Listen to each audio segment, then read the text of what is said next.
You're listening to Late Night Radio on the SHR Media Network. Caution, there will be mature themes explored and potentially adult language used. If conservatarian words, phrases, certain concepts, or rhetoric offends you, tune out now. I have come here to chew bubble gum and kick ass. And I'm all out of bubble. Ladies and gentlemen, boys and girls, children of all ages and all points in between, welcome to BZ's Berserk, Bobcat, Saloon radio show, live and direct from the Nof, Idaho SHR Media Network studio, happily ensconced within my home, and it's mine, and I'm happy, and it's wonderful. I am your conservative Sherpa.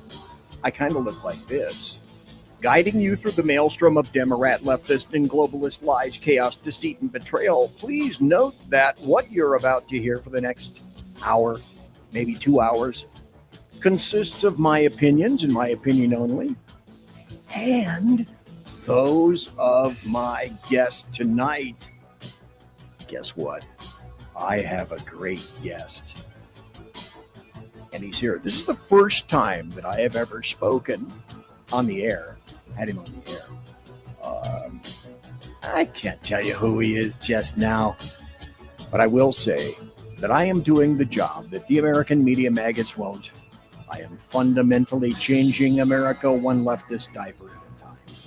We don't water our drinks just like we don't water our conversations. We are still serving stiff drinks right here in the saloon, along with facts, history, logic, rationality, proportion, context, clarity, tradition, and common sense. Politics, religion, crime, culture, economics, race, sex, science, law, and cars.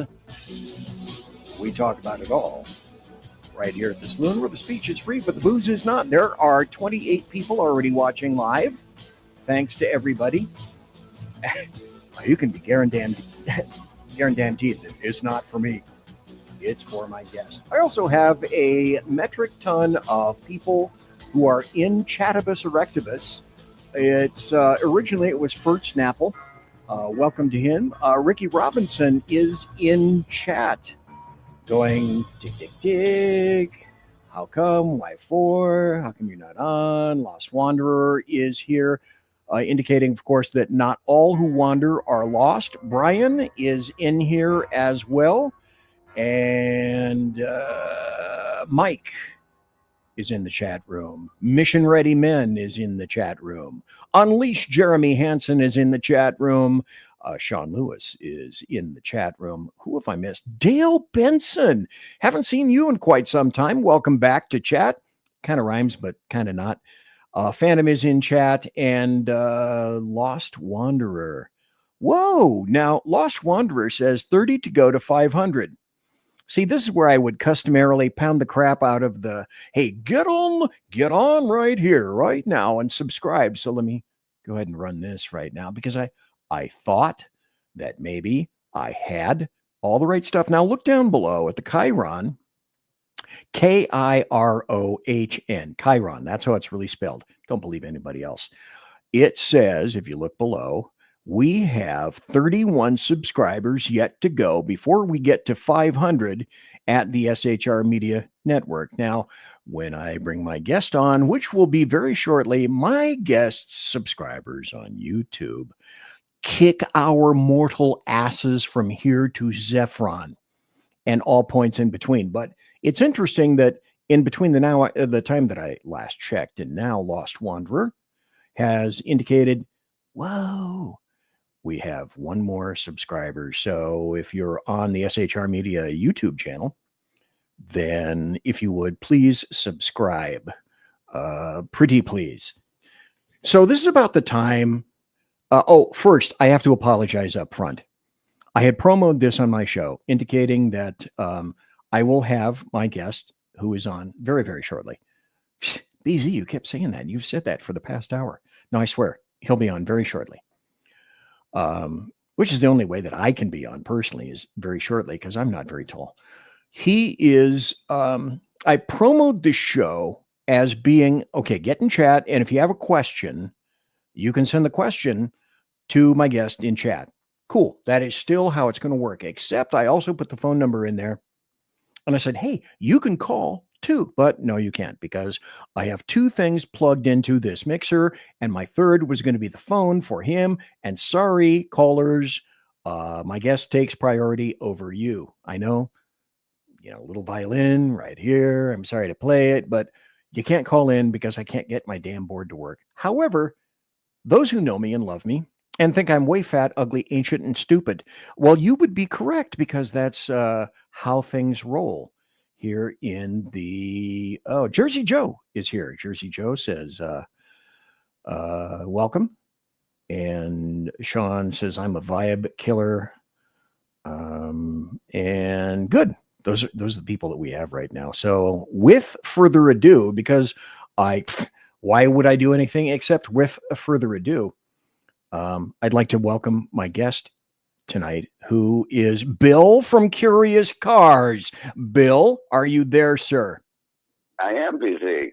How are you doing? Excellent, excellent. So what we're doing tonight is Bill is going to be on the phone, and it will look something like this. So in lieu of video, this is Bill of Curious Cars, and we will conduct all sorts of investigations, deep, shallow, moral, immoral, as the show goes on tonight. So ladies and gentlemen, boys and girls, like I said, children of all ages, thanks so kindly for watching live tonight and watching the show later in podcast, because I have a very unique and crafty individual just for you tonight. In the first hour, no politics. Instead, it's Bill of Curious Cars. Now, this is what Bill, I've determined myself personally, is. He is a rogue, a rapscallion, a reprobate, a rake, a rascal, a ravager, a ribald renegade, a roustabout, a ruffian, a rebel, a recusant, a rakehell, a reaver, a routier, a rudesby, a reparee, and even a rantapole. I'm not making it up. These are actual words in the English language. So yes, friends and neighbors, it's the guy that I've watched for a long time, possessing a YouTube channel, as I mentioned earlier, entitled Curious Cars. And let me see if I can find that site. There it is right now. So if you are watching and not listening later in podcast, you can see that I have Curious Cars here. And if you're just listening, just go to YouTube, insert in the empty field Curious Cars, and boom, quick like a bunny, you will be taken right here. So thanks to Bill for being here. Bill, I should mention, on YouTube, has only 168,000 subscribers, making us look like serious, unserious pikers. So welcome, Bill, to the show. Thank you, sir. It just proves there's a lot of easy to entertain people out there. I know. Listen, if fat, furry, ancient didn't entertain people, I wouldn't have 2 viewers. And thank God I've got more than 2 viewers right now. Hey, 58 people listening live right now for me, because I'm a moron. That's exquisite. So thanks again for being in the show, because it's Pacific. It's 8:09 Pacific, and it's 11:09 East Coast, which is where Bill is. So thanks for being here and staying up so late. My pleasure. Before we get going, I did one of these. I'd like to illustrate the various points on social media and the internet where you can find, follow, and subscribe to Bill's offerings. And because he's on the phone, I will be describing them to him as well. Here's where Bill lives on X, and it's x.com/carscurious, @carscurious. Tons. Let me scroll through this. Tons of stuff right here. Hey, look, it's my promo. Thanks, Bill. And scroll all of this stuff all the way down. So Bill is, in fact, on X. That's one place you can go to find him. Here, as I've indicated prior, just a few seconds, Curious Cars on YouTube. He has his very own YouTube channel, Curious Cars on YouTube. 168K subscribers. Parenthesis, you bastard, end of parenthesis. Okay, move on, BC. Also, I discovered, and I did not know this until I went diving. Oh, speaking of diving, Damn it, Jim. I dive, by the way. I will describe this to Bill. This is a new graphic created by Sean from SHR Media, indicating that I am busy and I'm always taking a deep dive for the truth. Let's go back here. I did not know curiouscars.com. There is a website which you can go to with Curious Cars and you can clearly indicate and see there are all sorts of videos right here. The Alfa Romeo, Olds 88, 1990 Lincoln Town Car, 76 Olds, so weiter. So you can see those there as well. Let me pull this off the stage and continue. So, hey, Bill, are there any social media sites or otherwise that I may have missed other than those that you would like to mention right now? No, sir. You got them all. In fact, it's a miracle I'm on any of them because I'm, completely illiterate as far as as far as technology goes. So the fact that I can make anything work at all is pretty notable. X is. I'm enjoying the hell out of X. I have to say, I've only recently started drumming it up, if you will, or interacting because I have an innate fear of interacting with humans. So, it's been something to overcome, but it's been great fun, and I've been doing it more and more, and I hope to keep going at it. It's YouTube's great, but it's once a week for me or once a month, and it takes a while to do. With X, I can snap a photo of some really screwed up crap I drive by and post it, and it's instant interaction, and there's a joy to that. So yeah, X is really my prime. You brought up the website, and I was like, oh man, yeah, I remember. I do have that somewhere somehow. I'll have to look into that. Well, I always have to make sure that I look into the background of people that I have on the show. That not that. I mean, go through social media and see what I can find of people. Because if I have somebody on the air, and especially if I take the time to interview somebody, especially for the first time, I want to make sure that I am honest and forthright and upfront, and that I promo their stuff. Because as I indicated when you and I chatted earlier, I'm not here to embarrass anybody. I'm here to find out what makes people tick. And I only have the creme de la creme on the show, the people that I enjoy, that I want to watch, authors I want to read, people that I want to interact with. And Bill is just one of those people. So I've been watching your videos for some time, and I always thought that is one guy who is absolutely jam-packed with sarcasm, a snip of peckishness, pretty much exactly just like me.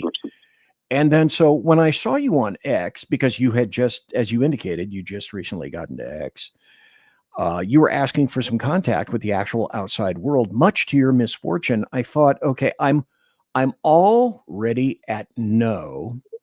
Maybe I get to yes if I ask him to be on the show. And, damn it, Jim, you actually said yes. And that led to some a fairly serious back and forth negotiations with our attorneys. Objections were made and noticed. Contracts were in fact drawn up, and that led to truly an hour phone call between myself and Bill a few days ago, where I noticed in my brain housing group, I said, man, the more I talk to this cat, the more I got to have him on the show. And the other thing I'd like to mention before we get going is that you can jump into the sumptuous and palatial chat room. Sorry, Bill won't be able to see it, but my chat room has pretty much remained the same. If I can find it, it looks like this. So jump into BZ's plush, sumptuous, palatial, and resplendent chat room through the SHR Media YouTube channel. And by way of that, if you have questions for Bill live, then stick them into the chat room. I'll ask Bill, you'll get your answers, and all will be well with the earth. There will be no tilting of the axis. Nothing about that at all. Bill has been kind enough to say that he will answer questions. So like I say, don't be silent. Don't be hesitant. Get right out and just, if you have any questions, make sure you put them in the chat room, if you would, pretty please. So here we are tonight with Bill of Curious Cars. And before Bill, if you don't mind, Hmm. uh, before we get into the gritty, cutthroat viscera of the car world, can we talk a little bit about your background, where you grew up, schools, maybe military, zany things you may or may not have done in your life, stuff like that? For example, like maybe start with where you were born. What kind of a guy? What part of the U.S. were you raised in? Absolutely, Chicago, Illinois, Evanston, to be precise. Um, yeah, of course, many years ago was born, but moved away when I was very young to Florida in 1976. So I didn't have much experience with that. Came down here. Apparently, I was sickly or skinny, which is actually laughable. And they thought the Florida heat would be good for me. So, ironically, this thing that is the bane of my existence was caused by my own physical condition as a child, and I was raised in Naples, Florida, where you learn how to sort of, basically, if you came to Naples, Florida in 1976, you have the attitude of Mr. Howell. You like to, you're golfing, you're playing tennis, you're anything but what a hip young kid would do. So it was that kind of a town, and that's where I grew up. So already in chat, Brian DeRocher is saying, "Fucking Chris, worst human in the world." Oh Jesus, that bastard! And Bill, Brian says Bill finds the best cars, and I would agree. Oh, Brian also says he was left at a gas station on the way to Florida too. How sad! How very sad. Did I tell that story? Yeah, that is a fact. Apparently, there was some sort of a collision on the highway, and the story goes that the pair, they pulled over. There's broken glass. One of the windows broke out, and they're going to get it fixed. They're heading off in a rental or something, and my sister in the back seat said, what about the baby? Shouldn't we take him? Yeah. And and then the story then goes, oh my God, oh, there was panic, and oh, they turned around and ran. Yeah, I think it was more like, fuck, they remembered, she noticed. I think I would have been, right now I'd be named Goober, and I'd be pumping gas in some, suburb of Macon, with a goofy hat on. Frankly, I'd probably be happier in life, but anyway, that was thwarted by my sister remembering they left me behind, and they went back and got me, and there it is. So I continued on with that family. So I'm sure that you were a great scholar in school, just like I was. I breezed my way through school. I breezed my way through college. No, that's a lie. My mom said consistently when she was in between beatings, something similar to, why don't you make something? You think I'm kidding. And she would say, why don't you do something with yourself? So school was not my favorite subject. And so then moving on, did you, Bill of Curious Cars, have any sort of favorite subjects as you were likewise breezing through school? Well, I did. Yeah, I was originally an English major. In fact, and I had no interest in school or college or any of it. It was all just forced, parental pressure, if you will. They wanted something different from what they had. God bless them. And they didn't have Adderall in those days, or so I couldn't make it work for them. But I tried, and I went, and I did what I could. And English. I ended up in college in Ireland in a weird little place that all went south. But I was majoring in diplomacy at that point, and the plan was that I would end up working in some embassy somewhere. Really? Oh yeah. Holy shit! I didn't see that coming. Well, there it is. There was a lot of weird plans made for me that didn't come to fruition. At one stage, I was supposed to go to hotel school in Switzerland. That didn't work out either. In fact, that never happened at all. I chickened out at the last minute and thought, what the fuck? I mean, pardon my language, but all I could think of was faulty towers, and so none of it worked. And in college and in Ireland. I went through it. I was doing actually fairly well because on the plane I read the Atlas Shrugged for the first time. And I thought, wow, this is, I can be somebody. It was a lie, but I thought that. And I took off, as much as I was working hard, student council president, it was incredible. And then I quit to join a rock band, which was kind of, excuse me, screwed up because I don't really play any instruments. But I thought, we could do this and make it work. And then bizarrely that failed. So, then the path towards the current position happened. But, there's a lot of strange avenues en route to where I've ended up.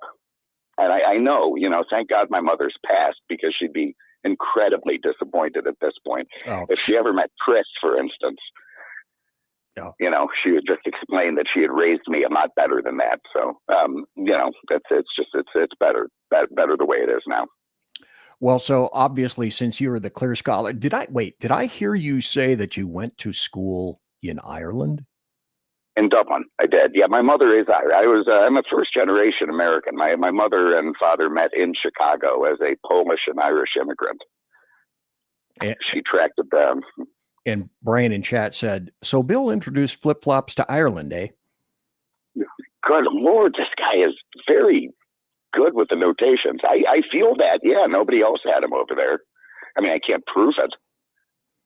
But then, people looked at him funny. I mean, everyone in Ireland has these scrunched, fucked up toes because it's freezing all the time. So they have to wear these boots and 3 layers of socks. And it's one of the first things I noticed. We'd go back to my little flat and, my friends would take their shoes off. And God, put them back on, man. Ew. I don't want to see that. They're like, man, your feet are never free here, And so I did bring what I think is probably some of the best of Florida with me over there, namely weed and flip-flops. And it worked out pretty good for me, but it was cold. You had to pee away a sheen of ice on the toilet every morning.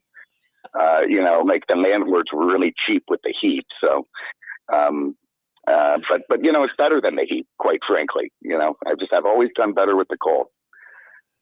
Cynical Survival in the chat room says, Bill, Dalton sends his regards from prison. Oh, God. That's what. Yeah, he should. I mean, the thing about Dalton is that some of this stuff, I'm going to admit it right now. I don't ever, by the way, the first interview I've ever had about Curious Cars, and I'm honored.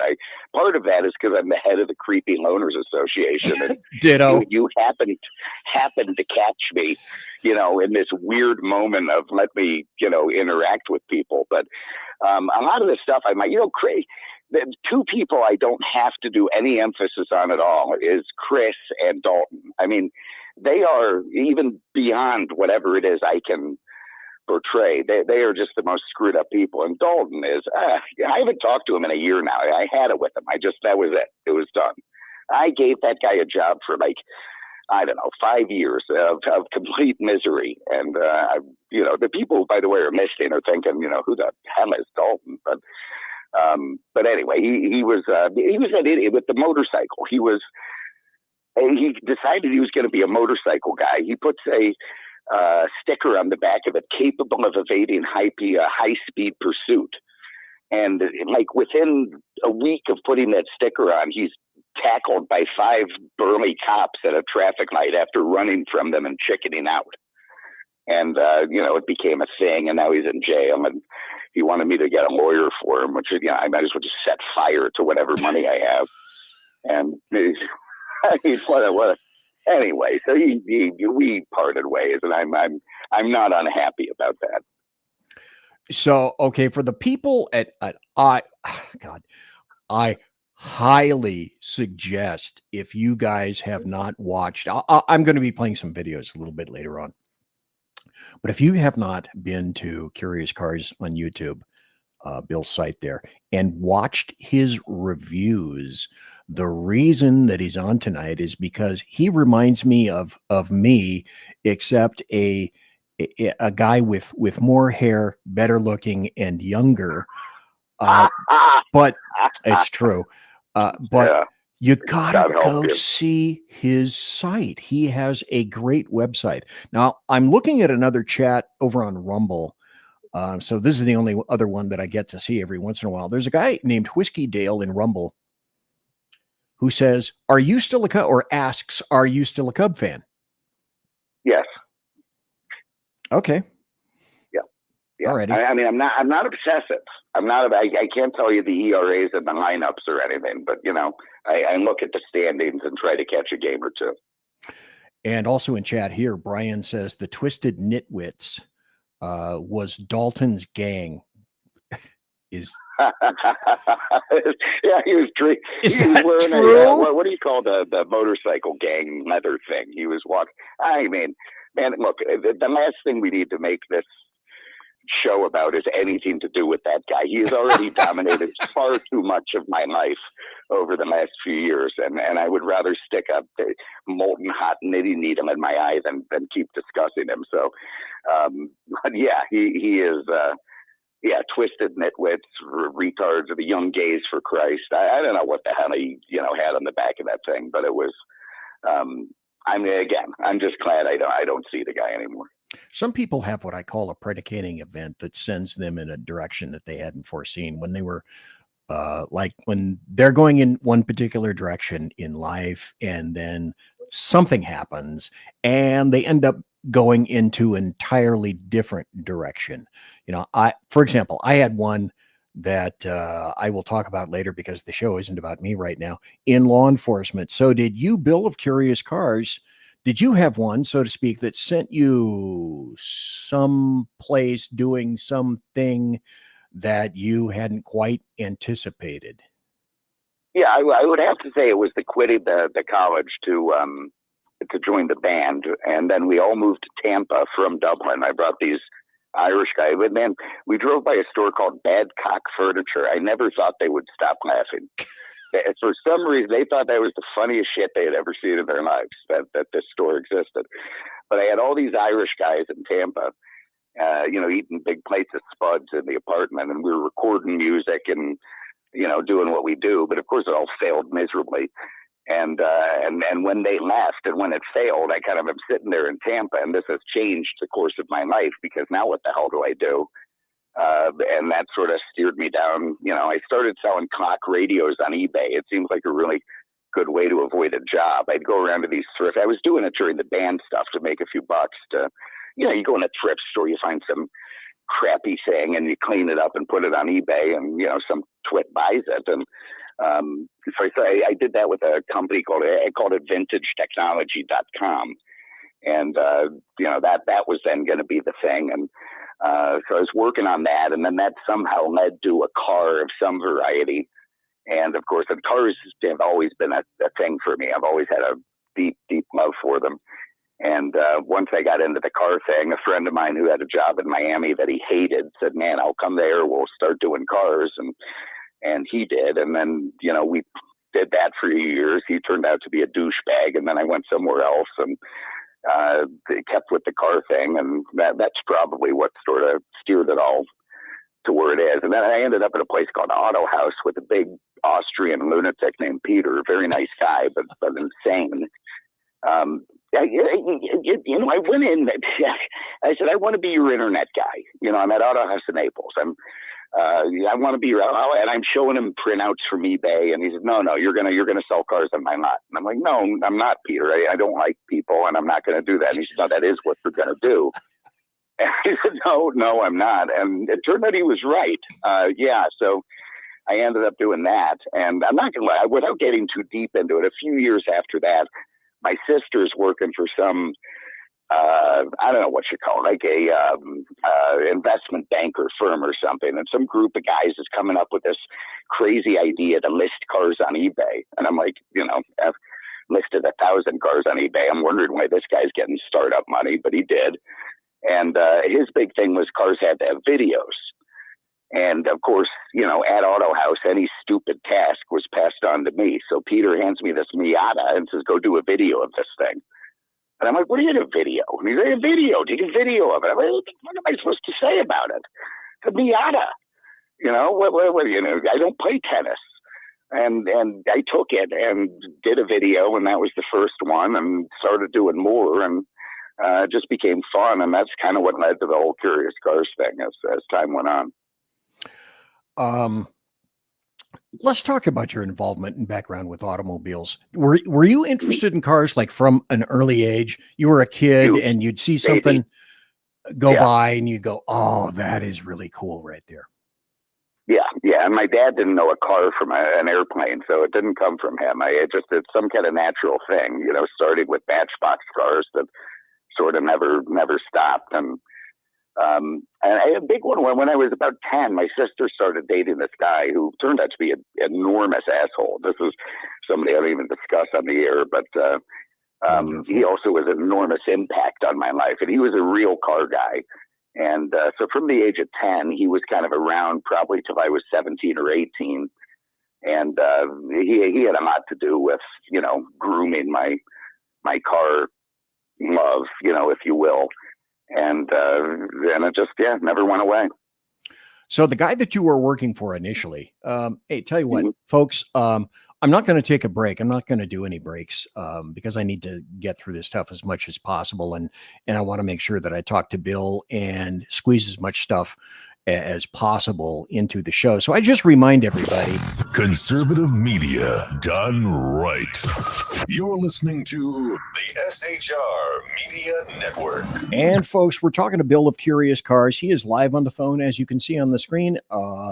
And this, again, go to the go to the YouTube channel. In the field, type in Curious Cars. You'll see his site. It looks like, if I can get there, this. And look at as I scroll down here, there are tons and tons of videos. That's home. Let's go to videos. Look at all the videos that he has right here. Oh, look, a Bentley Flying Spur. If this doesn't keep you occupied for a long time with all the cars that he has here for you to drool at, I don't know what's wrong with you. And maybe I don't know what's wrong with you because I don't know what's wrong with you. So when you were told by this guy, Bill of Curious Cars, hey, go do a video.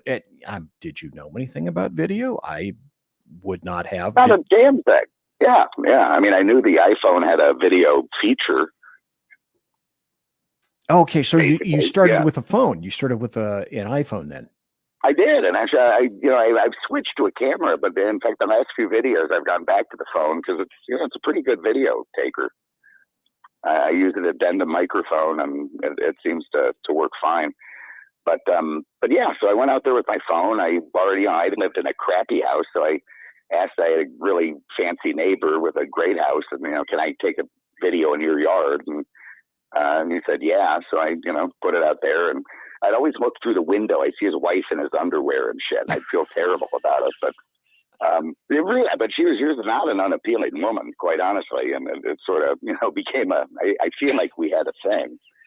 But I'd walk around the car and talk about it. And in the early days, it was all about the cars. And, as the videos progressed, I realized that this was a great medium for me to release all the toxins within me about all the horrible things and people that I know and that have happened to me. And I just started, and the first 10, the bane of my life is that these videos are too long. And I just can't get around that because the first 10 minutes of a car review video is usually about how some idiot friend has screwed me over and, has very little to do with cars. And, but to me, that's just a way to get it out. It's cathartic. It feels good. And, at that point, I just want to go with it. But, okay, Brian in chat, sorry you can't see this, but Brian said, and it was such a coinky dink that you just mentioned this. Brian says, okay, how long were you at Auto House the first time and then started Auto Europa with Marty? And then he said, and this is what made me laugh. Also, Marty loved unappealing women. Oh, dear God. Is that true?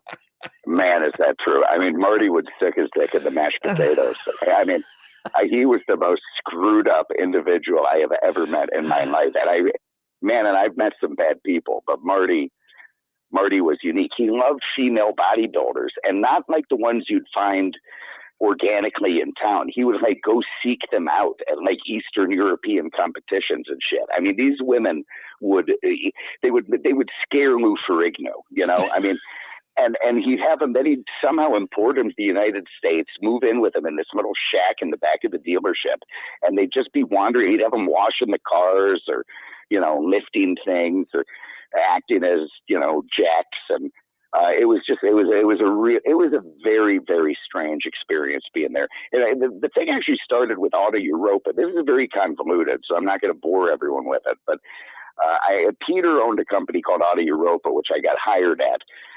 That was bought by Marty, who had never done anything with cars, and it showed. So I was with him for a couple of years at Auto Europa when he failed miserably. And then Peter inherited his, you know, forfeited land back and started Auto House. And that's when I went back with Peter. And then I left Auto House to go to the new Auto Europa. You can imagine how annoying this story is. And then actually went back to Auto House again a few years after that. So these two sort of sister companies that are mirror images of each other existing at the same time in Naples. And I just bounced between them, and I had friends at both. So are you, apparently I get the deal that you're kind of a tech guy, which I am not. And it's obvious you know how to edit. We chatted about this in that first hour, and the dealio was, you know, I go live, and you asked if, you know, do you go live? Can I go earlier? Can I go later? All those things. And I said, yeah, you are infinitely smarter than I am in terms of you can edit. You know, Sean initially told me, hey, why don't you do a podcast? Edit all this stuff to get, no, I can't do that. I'm sorry. I got to interrupt you there, B. I'm sorry. It's generational. Boomers can't edit. No boomer could ever edit.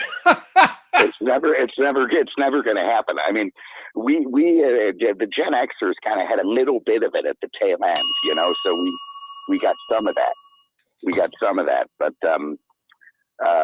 I think that's the difference. I just think, so I can edit, but I think, you know, it's just a matter of place and time and that sort of thing. I'm definitely not inclined to it. See, the reason we got the first bell of the night is boomers can't edit.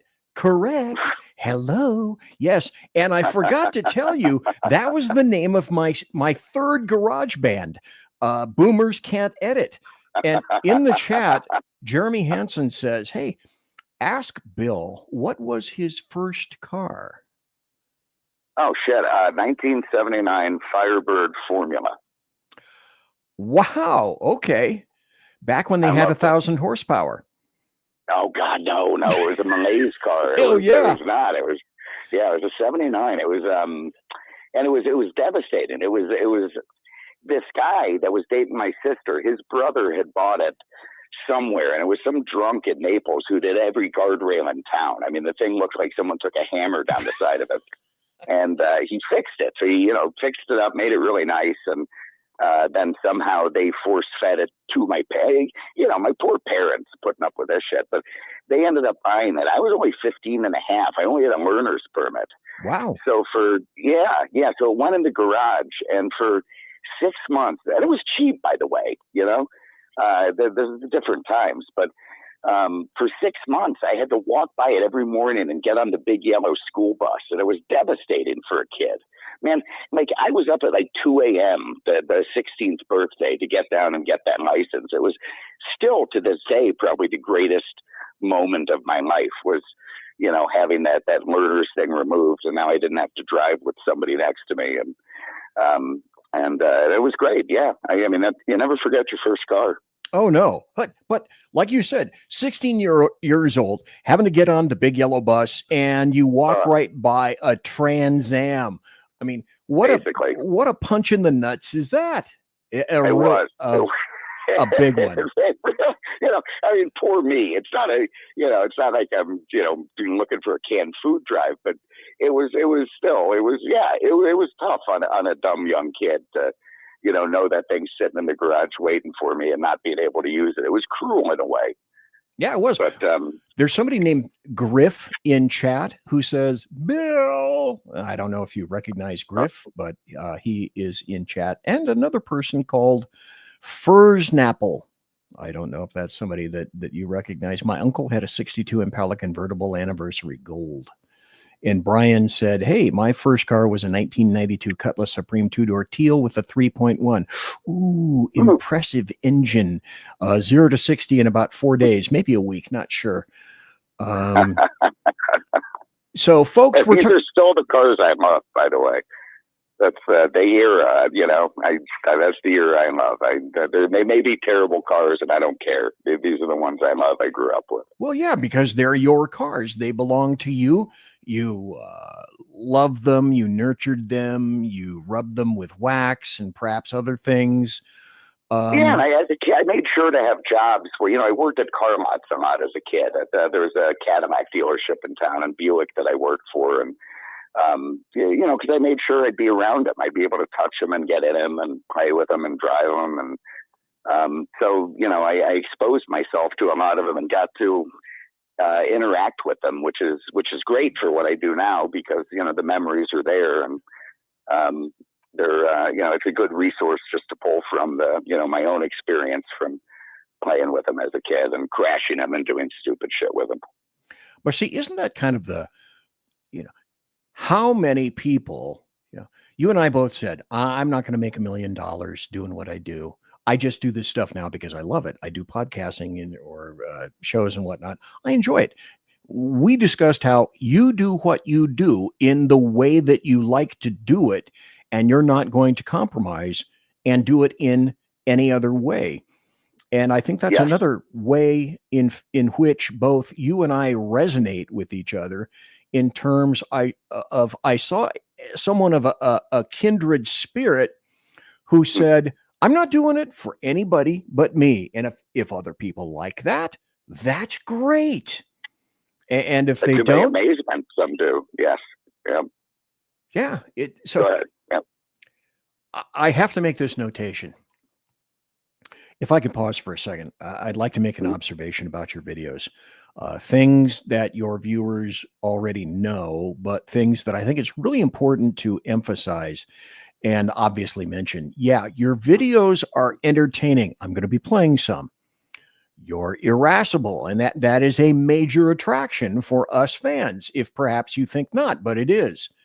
But that is simply not enough to satisfy a growing cadre of people. Like I mentioned, 168,000 plus subscribers to your channel, unless there is a massively important ingredient that you add that I think is critical.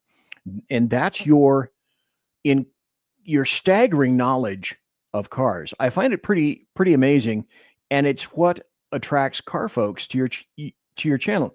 And you start a video. I will ask you about this in just a moment. You start a video, you go into great length about the history, the creation, and the details of all those cars. You compare the pieces of equipment inside, the accessories, the engines, the looks, the styling, the interiors, in a way that few people can. And it's like, I liken it to this. And this is why people, if you haven't watched any of his videos, you will enjoy them. It's like taking us on a journey with some side tangents along the way of cars that many of us have loved, hated, wanted. Maybe we even had them years ago. And then you bring that down to earth on walkarounds that continue to display your knowledge of all those cars. So I think the first thing is, how do you determine what car that you're going to review? Do you have a backlog or a source of vehicles where you go, yeah, I like this one. This is what I'm going to do. And then first, how do you select your cars? No, nothing so grand. I kind of wish it were like that. I mean, quite frankly, the cars that I select are the ones that I run across. It's just opportunistic. And, I pass up a lot of cars because they don't interest me. But if that's one of the dealerships I hang around with, they get a car on the lot that I love, or Dave, the wholesaler, a friend of mine, will get a great car. And like a Cybertruck recently I did, which is, it's far from anything that is in my history, but I find it fascinating that someone could make a vehicle that looks like that and sell it. And, so I thought, I want to know what this thing's all about. And having the opportunity, like, man, there's so many cars I want to do that I've never run across. You know how many Chevettes are left? Like 4. I wouldn't be surprised. Yeah, and you don't get them very often. So I've gone to the point of going to auctions. I buy cars that I like and hope that I can sell them for what I paid or close to it to be able to do a review. Being a bit of an introvert, I don't go out and seek out cars that people own and, talk to them and go do the review, which is what I should do. And it goes back to what you were saying. I'd like to say that me doing the videos the way that I do them is just based on principle, but quite a bit of it is just, it's kind of who I am. I don't know how to do it any other way anyway. Even if someone explained the correct way, I'm not sure I could follow that. So basically I have a hell of a time getting cars and probably make a much harder job out of it than it needs to be. But, and the fortunate thing is when I go to the auctions, I drink very heavily, and that helps, that helps, sort of, oh my God, here's a Pinto that's jacked up in the back with, and I'll buy it. And then I'll wake up the next morning like, did I buy that Pinto yesterday? I mean, yeah, Bill, you did. And okay, shit. All right. Well, and then, so I better review it at that point. But yeah, so cars are tough, man. I'm making this move soon from Florida to North Carolina. I have no network of any kind there. So it may force me to start sort of trying to track cars down and do them. And when I do that, and if I do that, then I will try to have that list of the one. I've got 50 cars on a list I want to do that I've just never come across, and I'd love to. But cars are this unique and fascinating bit of history in a 20-foot or less package. I mean, you can take a car of any era and sort of get a feel for what was going on in the world at the time by looking at the car and by seeing what the colors are, what the materials are, what the dashboard looks like, what the display looks like. When you look at an 80s Pontiac and see all this, Knight Rider dashboard stuff, you get a feel for the era. And I think they're a little bit underappreciated. Cars are overappreciated in general, but I think they're a little bit underappreciated as a moment in history. And I think that's really what makes them neat. Even if people don't immediately grok why, it's not just the nostalgia of it, but it gives you a really good indication of what we were when the car was made and how that's changed. If you compare a 76 Camaro to a Cybertruck, you can, sort of get a feel for how we've become very different. So I just think it's really neat to dive into a car and dissect it. And also to put it in the context of the time, what the news was, what the songs on the radio were, and who was doing what, and I think putting the car into that context is part of what makes it fun. See, and I knew there were similarities between you and I. Clearly, it appears that you were a Heinlein fan, because I've been saying for years, decades basically, yeah, do you grok that concept? And that was way before AI, way before X and Twitter and all that kind of stuff. So you must be a Heinlein fan at one point. I can, very possibly. There's a question in chat from Jeremy Hansen. Hey, ask Bill, is he a Dodge, GM, or Ford guy? If I had to pick one, I'm a GM guy, and with great reservation, because I think GM are a bunch of idiots. But that said, the Firebird started me out. I worked at a GM store, and so that maybe it's just as simple as that. But that said, I love the peculiarities of all three. Brian in chat also says, Bill has a story about a Darwin. Do I? Does that? A Darwin? Yeah, I'm not sure what that. Okay, let's move on. No? Okay, all right. Well, like you said, cars are like a memory trip. They're like Yes. education. They're like a journey. They're a really cool way of looking at. Well, for example, I'm an autodidact. I didn't give a shit about school. If I did anything, I taught myself, and I went through every book in my high school about war, because the history of war is the history of the planet, and you are like that. So you're a a big experiential kind of guy who just soaked all of this information in because you were through those cars, you loved those cars, you saw those cars, and they are representative to you of, I don't know, little museums of times past. Yeah. Absolutely, and it's very accessible to people. I mean, even people who aren't car guys or car girls or what have you. They all had a car in their life they loved, or an experience in a car, or, several experiences in a car.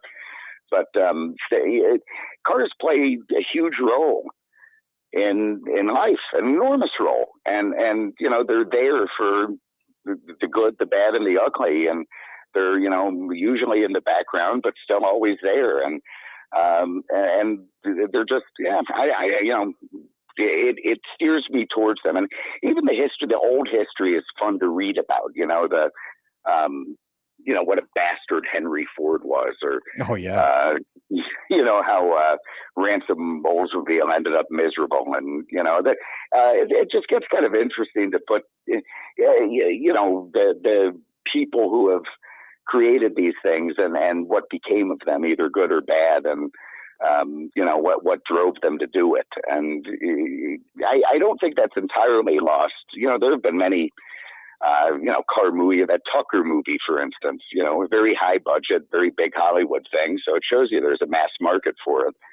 If you remember that movie, I think it was Jeff Bridges. Yes, a while it was. back. I mean, Yep.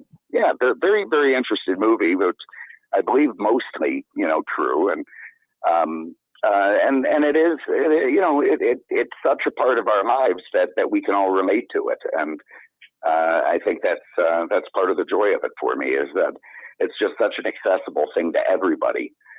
Even the people who don't love cars can be interested in them if the stories are told right. Well, yeah, because there's so many commonalities between the car that you had at the time that you had it. And it's just, to me, your job is what I would love to be able to do, because that's your gig, that's your thing. And then to be able to have a place where you have the freedom to do that, along with all the other things that go along with it. Let me back up here just a little bit and put this on the screen. Okay. I'm talking to Bill from Curious Cars. On the screen right now is your Gesicht, and along to the left is your logo, which says, "Good morning, Curious Cars." And let me start with this, and put this back up again. There are goats, 2 goats on top of a Porsche, and I have this. I'd like to play this, if I could, just for a moment. So I've known Peter for many years, and I know him pretty well. And I just don't think that this is going to make him happy.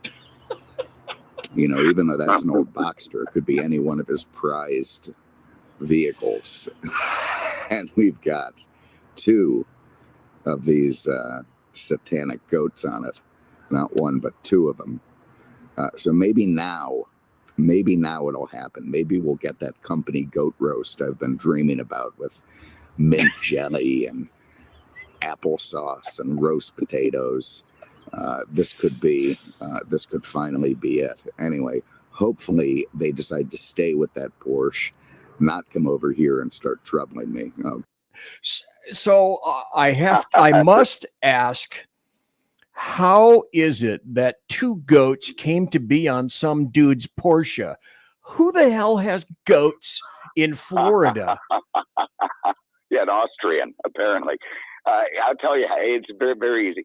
Peter is infatuated by ladies the way that I may be infatuated by cars. And he has this predilection to ended up with really fucking strange ones. And he had a divorce for a very nice woman that I would have kept, quite frankly, and went to this lunatic woman who he found quite appealing, but the rest of us all were thinking this is just not gonna end very well at all, and it didn't. But he moved her in, and she brought goats with her because she thought they were cute. He has a big property; it's got a fence, so he let the goats run free, and he thought it was great up until that moment. And quite frankly, I didn't see the goats very quickly after that. They were gone. There was no roast. There was no dinner. I don't know where the goats went. He's very mysterious when I ask him. But the goats vanished very quickly after that. But that was all female driven, which, for any guy is enough of an answer to immediately know how that happened. She wants the goats.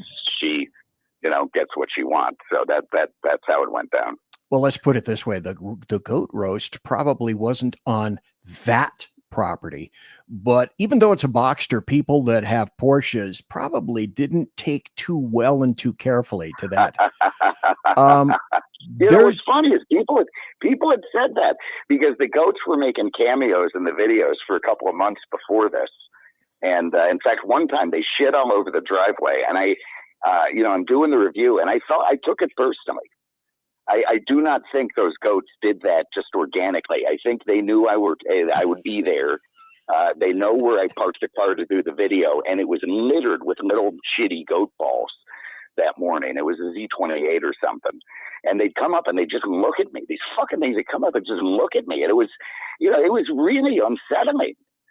And I wished them harm. I'll be perfectly frank with you. And, finally, this happened, and it was a change. I between you and me, I kind of miss the goats now because it was kind of fun to riff off them. But at the time, I was really glad they were gone, and I just feel they were after me. That's all I'm going to say. They were after me. They were not neutral characters in this. They enjoyed tormenting me. You could see it in their little goat faces. And that is a key to the video as well, is I get that a lot as people are troubled that I find squirrels disturbing and, cats and birds and such. Well, I mean, I feel like nature wants you dead, and I don't feel enough people are sort of saying this, You get all these people, you see the videos on YouTube of the ladies petting a black bear or something. I mean, that thing is going to kill it, and it should, and it's the natural order of things. And I feel a certain duty to remind people of that no matter what animal it is, it really doesn't matter. It's going to sleep a lot better at night if it killed you. Well, just ask Timothy Treadwell. I want to go back to, here's Griff. He has a question for you. He says, right. I love the Lincoln Mark that you had at the auction a while back. My mom had that car back in the early 80s. And another Great gentleman car said, hey, this is from Cynical Survival. Bill, any thoughts on the Lincoln LS? Slick looking and underrated, great driver, albeit an unreliable piece of crap. I want to say that was Jaguar based, if I remember right. It was a S-type with Lincoln body panels or something. We had a few at the dealership. Yeah, I mean, it's a fine car, I'm sure, for some. I mean, it's a little bit banal, very nicely appointed inside because it's a Lincoln, but not particularly notable. And quite frankly, it's of the era after my era. I kind of drop off. Cars all started to look like sperm after like 93. And it just sort of, I never went with it. Never got there. I felt the cars of the 80s and 70s and 60s had a lot more, and 50, you'll go on. I just, like with music, I guess it's probably just generational. Again, it's what you grew up with. But yeah, I stopped enjoying new designs after a certain point. And I'm, you looked at it, man, every car looks like every other car today. I mean, there's, oh God, yes. Man, you go into an Oldsmobile dealer in 1972 and you want to order a station wagon, you probably have 34 colors you could choose from for the outside and 14 or 15 from the inside. You go to a dealership today, there's going to be maybe 2 interiors, maybe. Unless you're spending a ton of money, at a Highline store. But if you go buy a Hyundai or something, you're basically getting gray inside and maybe 6 colors outside. And everyone just had to start building cars differently. The government, the regulations killed the distinctness of cars. They became so expensive to do all the safety features and backup cameras and parking sensors and all this other shit. And not only expensive, but also complicated. So, they had to change the way they were built, and that changed the way they could be made. And it made the only thing that made sense was to just have fewer available joys to the public in exchange for, the ability to put all this crap in a car. It made them more expensive and made them less reliable. And they're safer. I wouldn't argue that. They're definitely safer than they used to be, but I don't care. I'd rather die in a nice car than live in a turd. So, they just don't have that distinctiveness, and that went out the window for me probably in the early 90s. Let's do this right now, because we're not going to do any breaks. I just want to remind everyone. Conservative media done right. You're listening to the SHR Media Network. In the chat room, there's a gentleman named T550. Bill, how about fitting in that tour of Naples before you leave? I don't know. Were you even thinking about doing something like that? Yeah, man. One of the famous things that I do on Curious Cars is make promises that I never keep. It's eternal. It's absolutely eternal. And, I've done a few where I've kept them, and frankly, people should be happy for that, because that's a miracle. I have said I was going to do a tour of Naples in a car, and I have not done it.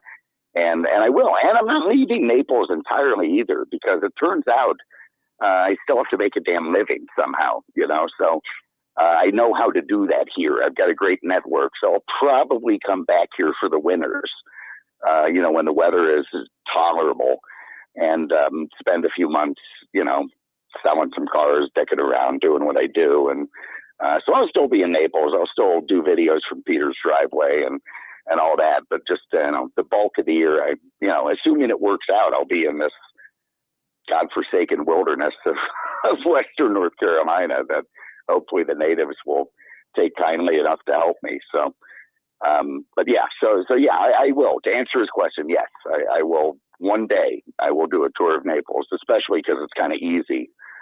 So that won't be too hard. And then there was somebody else in the chat who said, hey, we love the videos, really enjoy it. We're kind of hoping that, are you making any coin off of this, or at least some kind of a return that makes it possible for you to continue? Yeah, it's a good question. The answer is yes, but not, far from enough, if it could ever be enough. It's very, very... it's fantastic beer. During COVID, it was great. It was 5 times what it was now, because, they locked everyone up inside, and I got a ton of views, and I thought I was going to be a millionaire, but that didn't work out. But yeah, I make a little beer money here. It's a stream of income there, a stream of income here. It's certainly not enough to make me comfortable or happy, but it's enough to keep the ball rolling. And somebody in chat, I hope I'm pronouncing this right, Fursnapple. Bill, do you have any advice for flipping cars? Thanks. Yeah, put a pot over your head and bang a hammer on it as hard as you can, and then get a proper job. Can I translate as in, no, don't? Yeah, no. Know what you're dealing in. If you're going to flip cars, man, it's like, you remember those Gordon Ramsay shows where some idiot would buy a restaurant who used to run a steamroller? Yes. It's the same thing. A lot of guys think they can get in the car business and make it work. Man, it's hard. It's a hard gig. Guys spend 30 years, before they even reach their peak. It's a horrible way to make a living. First of all, it's horrible. It's retail. It's, everybody already hates you before you even make it to work. You're a used car salesman. And by the time you get there, it just gets worse. So it's much tougher than it appears, and it's not as lucrative as it appears unless the real money in the car business now is in all the addendum shit. In the old days, you could buy a car for X, sell it for Y, and the margin in between was pretty good, and that was your profit. That's gone. Everyone now buys a car for X and sells it for X, and then they make money on the financing or the warranties or the other shit that they pile on you when you're sitting behind the table. And that's where the money is now in the car business, because everything's internet price driven. So it's a whole different world, and a lot of guys got left behind because they couldn't change, and I was one of them. I mean, I did this as a retail gig for 10 years at Auto House or more, and that was our thing. We worked on margin. We didn't do the stuff that the financing money and all that. And Peter, by sheer force of will, he made it work, and it became very lucrative for him. But it's old school, and it really doesn't go on anymore. It's a different business now, very corporate business. I find this very appropriate. Cynical Survival in chat said something similar, remarkably similar to, you can end up with $1 million flipping cars. How? Start with 2 million. He nailed it. I know a lot of guys who blew their wad on that, Marty, great example, man. He was a corporate accountant. He says, I'm going to go sell cars and make, a ton of money. Well, he didn't. He very much didn't. So, it's tougher than it looks. It's, you look outside, that looks maybe like a bit of fun, and you get to play around with a lot of cars, and all that is true. But to actually make money is a whole different ballgame. It's a tough racket.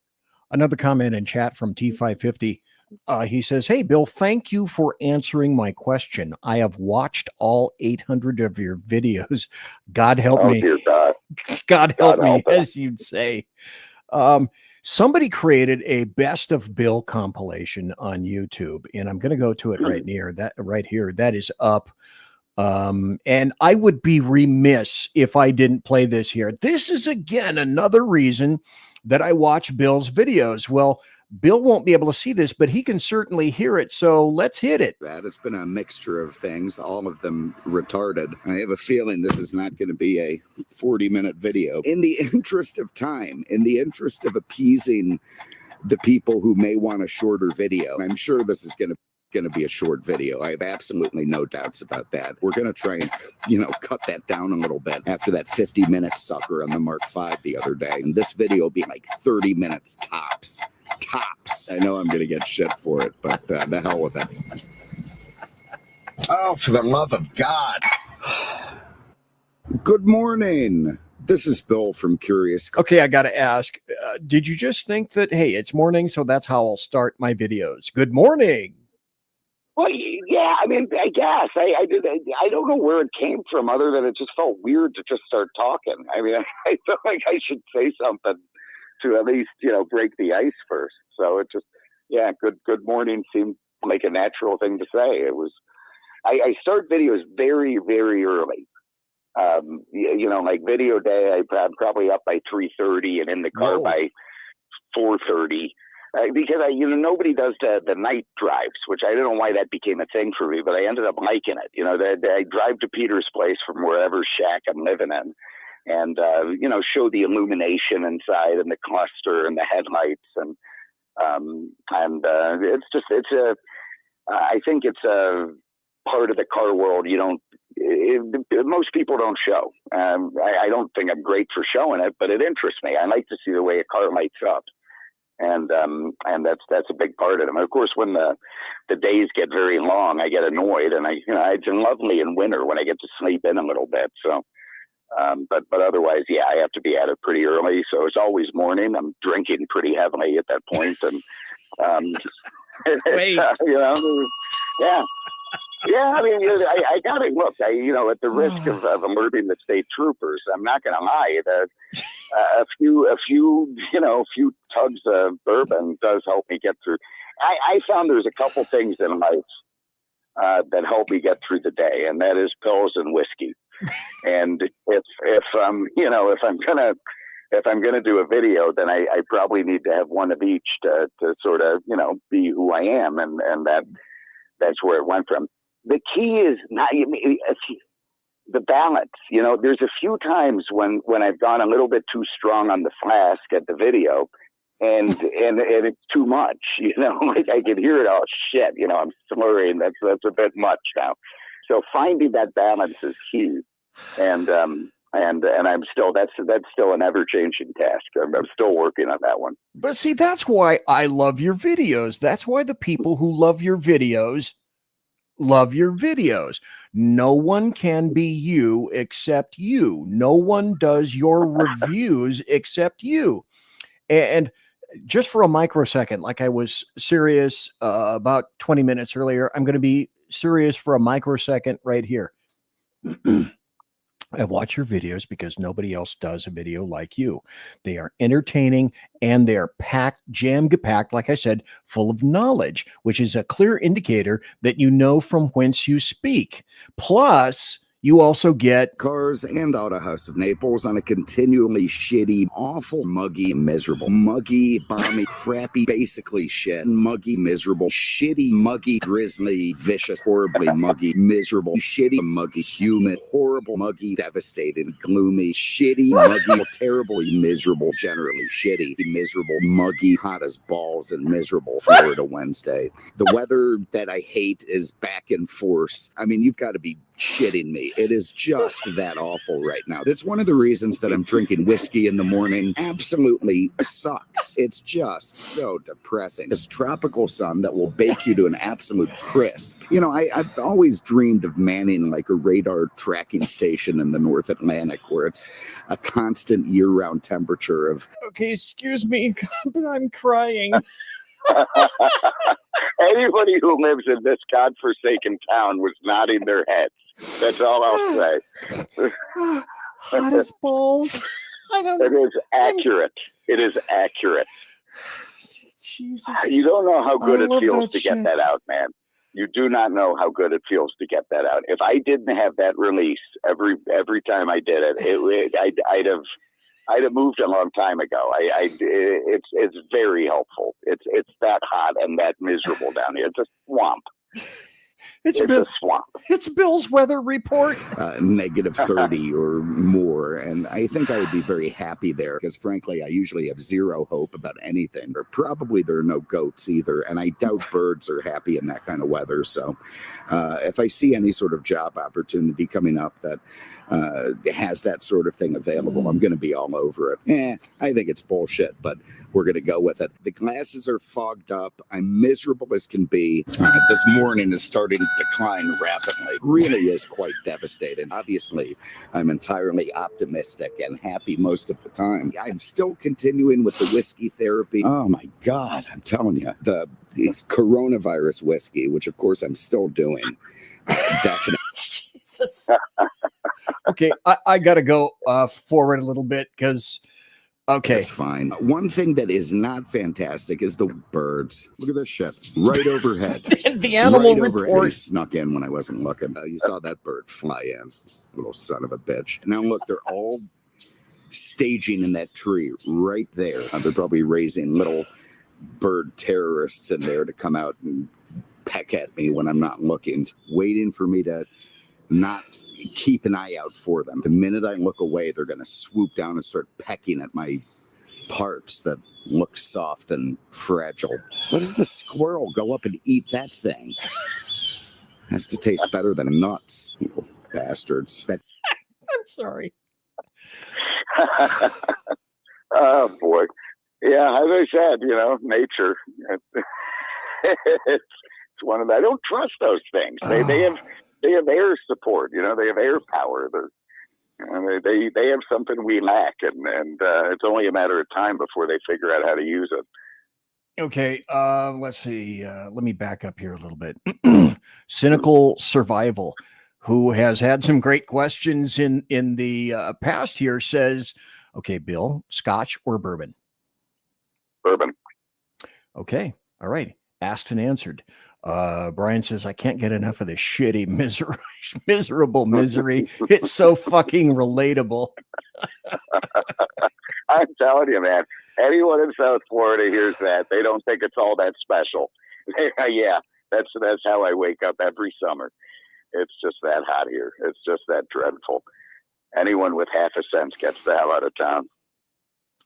Griff in the chat says, okay, Bill, how do these older cars drive and ride in general compared to modern cars? Every car is an individual. It's a weird answer, but it's true. And I'll give you, for example, I just sold a 1956 Dodge Sierra suburban wagon on Bring a Trailer. Beautiful car, really beautiful to look at. But every time I was handed something like this in the past, I said, man, I do not want to drive this piece of shit to 7-Eleven, man. You know, it's going to break down. It's going to be miserable. It's going to somehow screw me over. And it always did. But this particular one, I took on the interstate at 75. It broke well. It steered. It kept running. It didn't explode. It hot started. It cold started. It was great. And that car is what? I don't know, like 56. I can't do the math. It's 69 years old. And you could drive that car daily if you wanted to. I mean, granted, it didn't have power steering, but the woman who drove was the guy's great aunt. He got it from. You know, she had arms like Popeye, and she could kick any one of our asses. But that was a tougher generation. But I mean, so new cars drive pretty well. But you get a 1976 Cadillac Fleetwood, you're not going to get a better ride. You're just not. And that's where Cadillac put all their money. You know, now they have to put it in like LED accent lighting so the snowflakes are happy. But back then, all the engineers worked on was making sure nobody could feel, running over a toddler or a speed bump or something. So it was a whole different thing. And I do think that that the big I think that's why everyone went to pickup trucks. You go back to 1975, nobody had a pickup. A farmer had a pickup truck. But now everyone fucking drives them, and that's because they did away with those big cars. And I think they, the guys like a big proper car, and they all had to move to trucks. So yeah, I think cars drive great now. They're fine. They're lovely. They're wonderful. But I think if you go back and you get a new 1975, Caddy, it's going to drive better than anything you buy today, for sure. May not be as safe, you probably just crash off the side of a mountaintop in the snow with no traction control or anything, but it's a better drive. It's a complex question. It's not that simple. You get a better feel from the old ones, but you are a hell of a lot safer in the new ones, for sure. My brother had let me see if I get this right. You would probably know the true engine vehicle combination.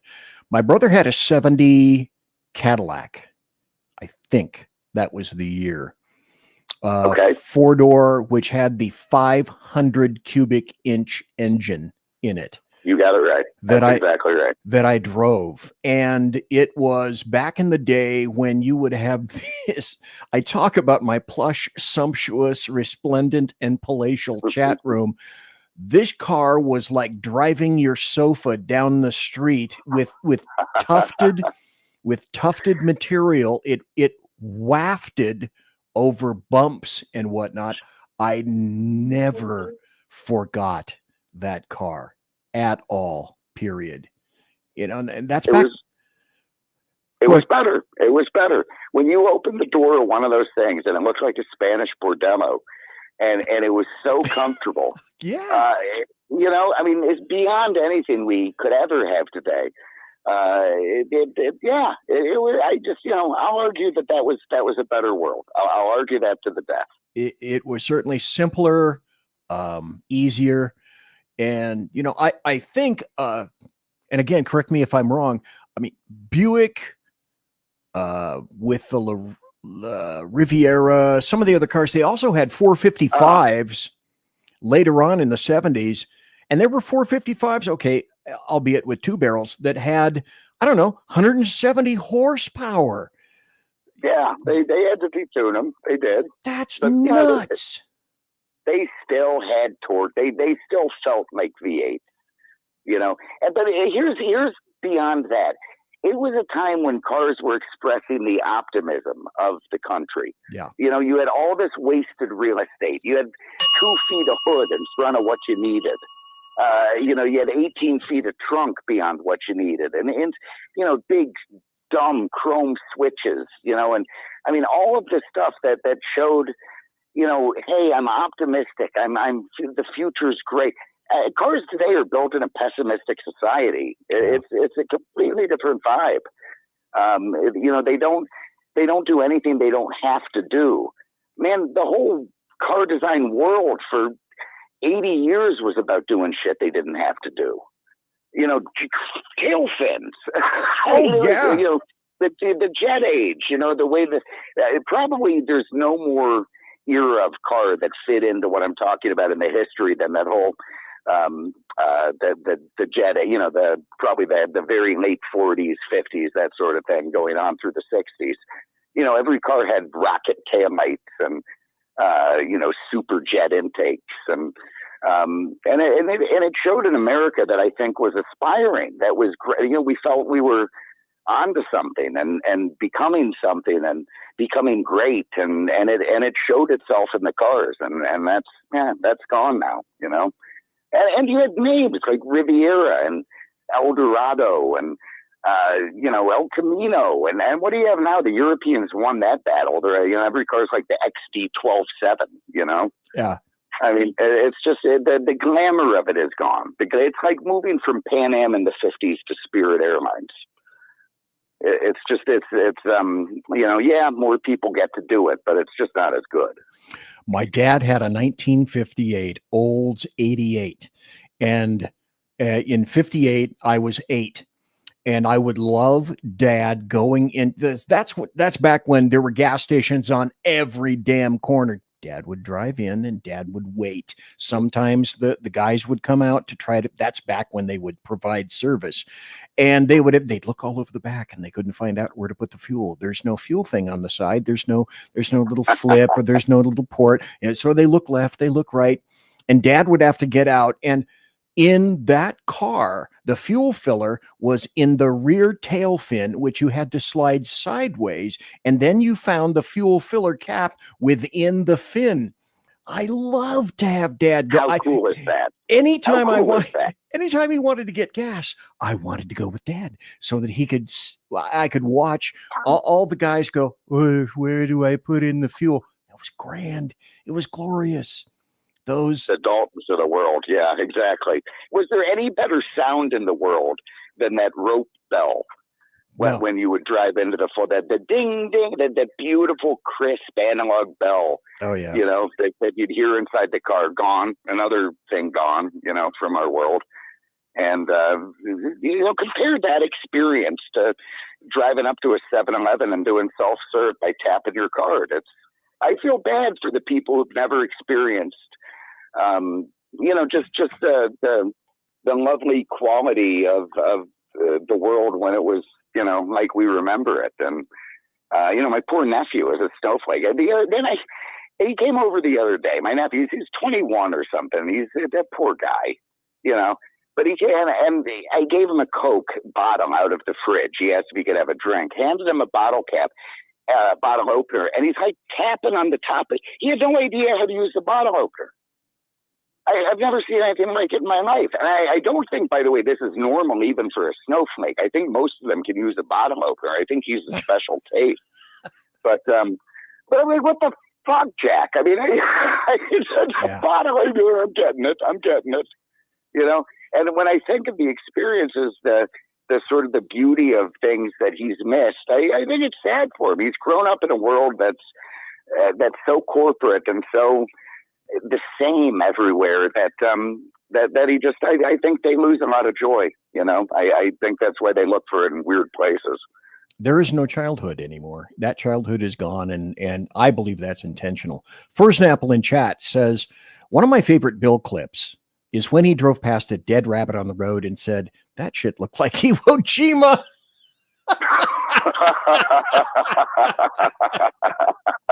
Okay, that made me laugh. Yeah, well, it's some of the fun of doing all the videos without editing, right? You just get to sort of riff off what's around you, and I do love having fun. And not that I enjoy dead rabbits, but it's there. I may as well make mention of it. At least Jeremy Hansen in the chat says also, when do you think muscle cars quit being made? Well, I don't think ever. I think we're just coming to the end of the true. I mean, look. I mean, what do these Hellcats have? 9,000 horsepower, and yeah, I think. Okay, the last muscle car of the car that he's talking about is a 1979 Pontiac Trans Am, 400 4-speed WS6 package, if you will. That Pontiac was the only company that kept it going through the malaise. That was it. Not even the Z28 did. Not even Chevy. Same car, and they didn't keep it going. But Pontiac did. So the Burt Reynolds Trans Am, if you will, was truly the last muscle car. Otherwise, if you want to say when was the last general, 71? So the minute the 5-mile-an-hour bumpers and the emissions came in, that was the end of it. And at the time, I get it. I mean, these kids were buying 400 horsepower Chevelles and killing a family of 5 on the interstate. It was bad for the insurance companies, and that the rates went up, cars got more expensive, and we find ourselves in the modern world we're in today because of the way it had to make corporate sense. But probably probably up until 71, a car company could make a car any damn way they wanted, and it really didn't. There was no outside forces restraining them, not much anyway. And that all changed after the 5-mile-an-hour bumper and the 55 speed limit and the emission stuff. Then all of a sudden they had to build cars to spec, and that changed a lot. And of course, where they went in the 70s was they just turned everything into a Corinthian leather bordello. But then everyone got sick of that, started buying Saabs and Volvos, and then everyone started building Saabs, Volvos, and Mercedes just with different badges on them. So. We could keep going from there. But a long answer to a short question. 71, end of the muscle car era. 79, last, outlier muscle car. But if you can't see that the last 10 years has been the true, real 900 horsepower muscle car thing, then you're not paying attention, because they never, no Chevelle could outperform anything they made in the last 10 years. That's as fast as it is. Even a Camry has friggin' 300 horsepower now. Oh, yeah. It's what people want, I guess, but seems silly. Griffin chat said, as a kid in the 70s, I remember cars having bench seats for the front seats, and I remember never using a seatbelt. Quick cop story as an aside. My first new old cop car as a cop was a 73 Dodge Monaco, I believe, bench seat. I was a trainee. My training officer was 6'4" and 280 pounds. And he had his knees in his chin whenever I would drive. Brian DeRocher also says, I want to say Bill's favorite car is the 85 to 89 Mercedes 560 SEC. If he had to have one car or a Mercedes wagon, or maybe the general question is, okay, is your favorite car a Mercedes 560 SEC? And if not, which car? Okay, I do not. I could not narrow it down to a favorite car. It's impossible. It's like your favorite song. Come on, there's too many that are fantastic in their own way. Because of Auto House and because of the 80s, when it was all Benzes and such, I got a love for the European stuff. And I do love a 560 SEC. If I had to own one, it would be a 123 wagon, which I actually do have one now. Which, the 300 TD, those early 80s Mercedes diesels. And there will never be an era like that again, where people like that built cars like that. there is no more German engineering. It's gone. That doesn't exist anymore. No more Germans build anything. Back then they did, and they were signing the pieces of wood, like the craftsman who made the center console wood, he would make it, he would put his little dots on the back of it and then install it. And those cars, there were no accountants at Mercedes then. They just, built a car to be what they wanted it to be, and it would cost what it would cost at the end of it.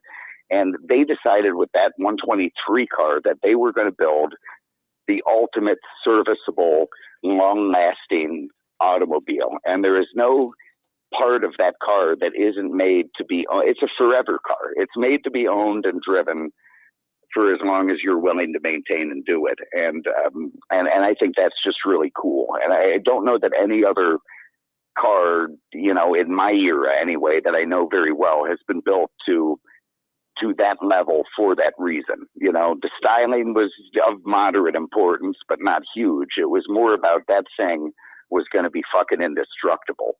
And they did pull that off. And that's why I like that thing so much. So yeah, if I had to narrow it down to one car, that could well be it. Cause I know I even if you abuse it, it's still going to keep, it's like a, Spanish prostitute or so. It's going to be there for you.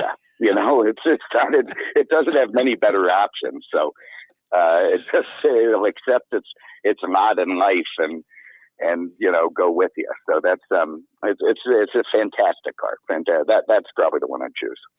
Folks, I'm BZ. That is Bill from Curious Cars. I want to remind everybody. Conservative media done right. You're listening to the SHR Media Network. Unleashed Jeremy Hansen in chat says, hey, do you own or have you owned a truck? It's all I own. Yeah. I mean, my daily driver is a truck. Okay. For the last 10 years. I was never a truck guy, ever. Got my first truck, I don't know, 10 years ago. It was like when I met my first cigarette, it was just love at first sight. And I've never looked back. It's been trucks ever. It's very difficult for me to go back to a car even. Very hard. And yeah, so yeah, I guess I'm a truck guy now. Let's continue. Oh, damn it. Oh, I de-res that thing. Let me bring it back. Okay, in the meantime. Fine. One thing that is not fantastic is the birds. Look at this shit. Right overhead. Right overhead. He snuck in when I wasn't looking. You saw that bird fly. Let's go another one. Look, let's just get into this thing. When I first saw this car at the dealership, it just reminded me of how bloody annoying JDM people are. They're like even worse than like the Android phone enthusiasts. Oh, look, this 1,200 horsepower hyper boosted Supra is way faster than a stock Shelby GT500. It's dipshits with a glowy band around their neck. It's got a 12 ZZZ E18F engine, man. It's a Hello Kitty belt buckle. Sorry. I stand by those words. I stand by every word. God, that ought to be the name of my 16th garage band, Hello Kitty Belt Buckle. Well, look, man, I don't know what that bomb did to those people, but can we all agree they're a little fucking strange? Jesus. I mean, the shit that comes out of Japan is more than a little disconcerting, and to this day, so that is a very, very strange. And I do like. And I'm sorry to just jump in, but I've got to say one of my great joys in car reviews is sort of bullying the bullies, in the sense that when I review a Porsche, I want to remind those Porsche people, that Professor Porsche was Hitler's favorite engineer. I feel I need them to know that. And, I want to remind the Japanese about the comfort women and the terrible things that went on there. These cars have been, anybody who's troubled by a Tesla, for Christ's sake, are they going to hop in a Volkswagen? These were some terrible, terrible people who built these things. Included Porsche and Suzuki and Toyota and Mercedes. They were pretty rough cats, and it seems like that gets glossed over. Everyone loves to talk about how dreadful the United States is, and we're the fucking sisters of charity compared to these other countries. Oh God, yes.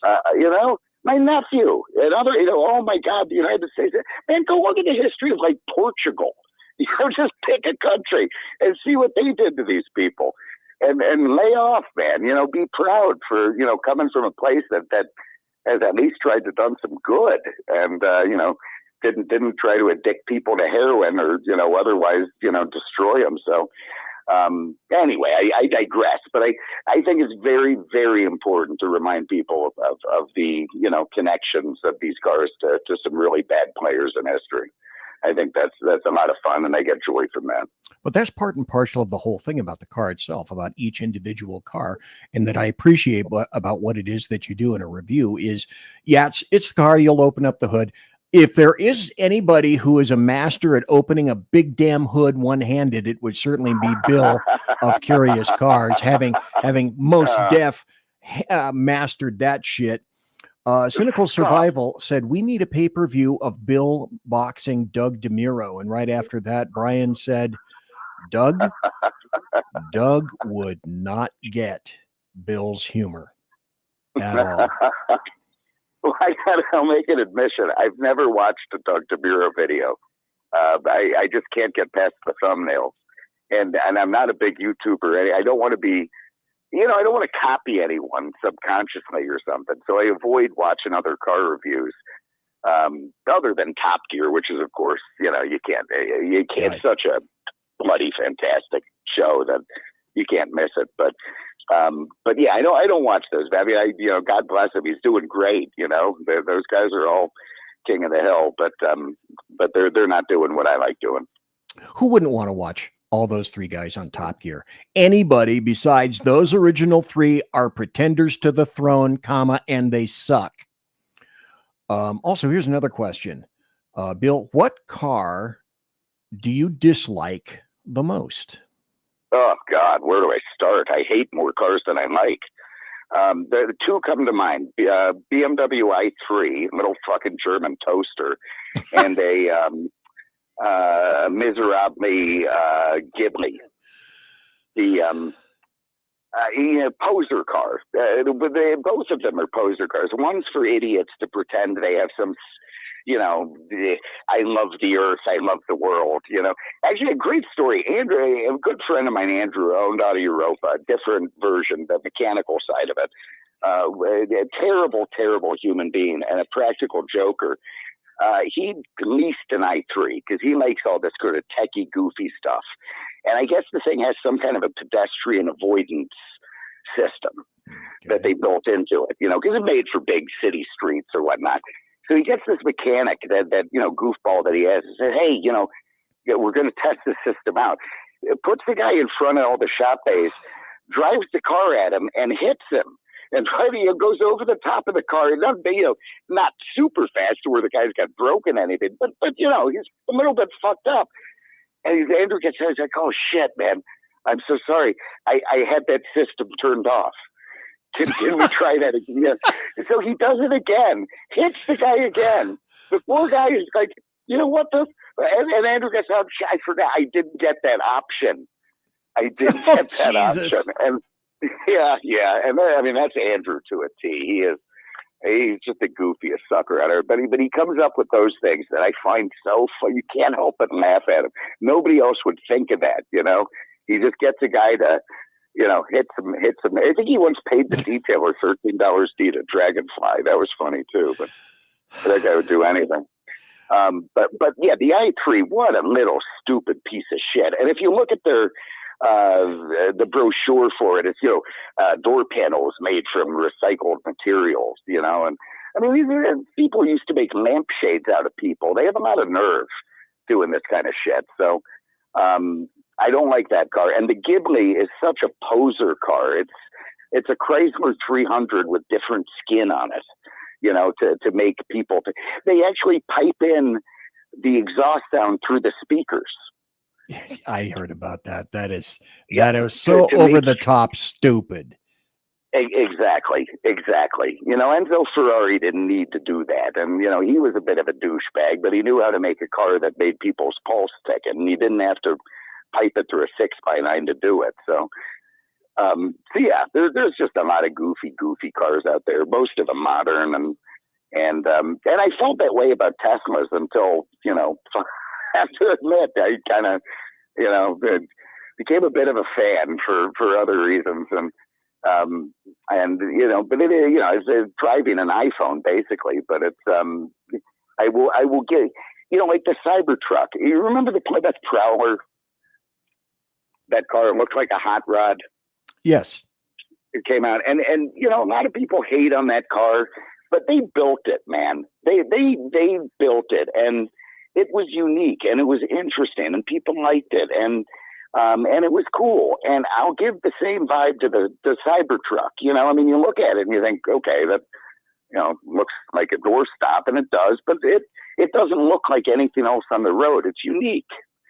And I don't think a car necessarily has to be great or loved by me to be appreciated by me. It can, it just being unique is enough in this world where nothing else is. So I gave a lot of props to Chrysler for building that Prowler, and I'll give Elon some props too for the Cybertruck. The other cars are kind of vanilla, but the Cybertruck is unique, and love it or hate it, it's definitely different. And I think that's enough in today's world to give it some credit. Folks, I'm talking to Bill from Curious Cars. Bill, you're in Florida, so I get the importance of various nooks and crannies in cars created just for the various makes and models of handguns. And as you so clearly point out in your videos, which again make my ass laugh, a really practical addition to your videos, I might add. So I did. But where did you get the thingy about chipper Canadians and perhaps how many you can cram into a back seat? I'm glad you asked that. I hope we can get this out so I don't get asked it anymore. I'm kidding. Very, very. So I worked at Auto House. Basically in Naples, it's a seasonal town. So everyone comes into town and buys, they buy a condo, and then they say, okay, you got to go buy a car to park in the condo. So that's what we sold at Auto House, or condo cars. I sold so many CLKs, convertibles, the middle old ladies. It was, if I see another one, I'm going to vomit. But basically that was my gig, and teaching them how to keep them for months till they came back. The Canadians, they would always come a little late in the season because they don't really enjoy spending money. It's not their favorite thing. And they would come, towards the end of season when the rental prices went down a little, and they'd come buy a car. And they usually have like 3 or 4 Canadian families with them, for whatever reason. So it would be this whole flock of Canadians. And one of the worst, I could go on. They're like the Asians a little bit, and forgive all the ethnicity, but car people need to know this stuff. But when you're selling a car to a Canadian, they perfectly mimic a real customer. You actually may think you have one all the way until the end when they give you some offer that's so off the charts, it becomes funny. But when they did buy a car, in the few rare occasions, they would squeeze like 4 couples they would be 6 of them in like a Mini Cooper convertible. It was like a clown car. And they would drive off there, like 3 in the front, 3 in the back, in some tiny little convertible. And it's a phenomenon that never happened with my American customers. It was always just the husband and the wife, and they would drive off and it looked perfectly normal. Every time a Canadian couple bought a car, there'd be like 3 more Canadian couples with them, and they'd all drive off in the car together. Even if they had left the car they showed up with to go try it out or something, eat at a place where they could have a meal of equal or lesser value for free. But and it was just, they squeezed themselves in it, and it's maybe not the great answer, but it's the answer. I never saw another race of people or ethnicity, whatever you want, country, fit so many people into a little car in Naples with the top down. And that's why I sort of try to help them by showing them which cars they may be able to fit more of themselves in. Let us continue. I even hate using the phrase social media. It just makes me sick thinking about it. If that's not a word that makes you want to take an AK-47 and, Facebooks and TikToks and TikToks and Instagram, which I believe is a cocaine delivery service of some kind. And all of a sudden we're in this, ultra digital internet world where you can share a picture of your private parts with some woman you found in Sweden 2 days before. It's a very different world. What the hell happened? A variety of other stupid things that snowflakes need so they can stop worrying about pronouns and climate change and just enjoy themselves. So, phone going off again. I believe there's CarPlay and Android shit. It's all in there if you want it. Dumb enough for me to understand. Oh, come on. I don't understand that at all, and that's irritating as hell. I'm sorry. These are great videos. You mentioned Tesla. Here's your Tesla video. Let me forge ahead here just a bit. Cars on, what is quite frankly a very nice, proper Florida March morning. The temperature is probably in the 60s, maybe close to 70. It's not humid for a change. And, this is the kind of weather that makes me happy to occasionally be in southern Florida. Unfortunately, by the time noon rolls around, it's going to be in the mid 80s, which doesn't sound bad until you factor in this horrible tropical sun, which just bakes the shit out of you. I mean, 85 here, even in the winter, is different from 85 anywhere else. It's brutal. To be outside trying to do anything. You still want to get inside because it's like that Twilight Zone movie where the sun was getting closer. Not movie, I think it was the show, and everyone was burning up, and it just sucked. And that's what it's like here.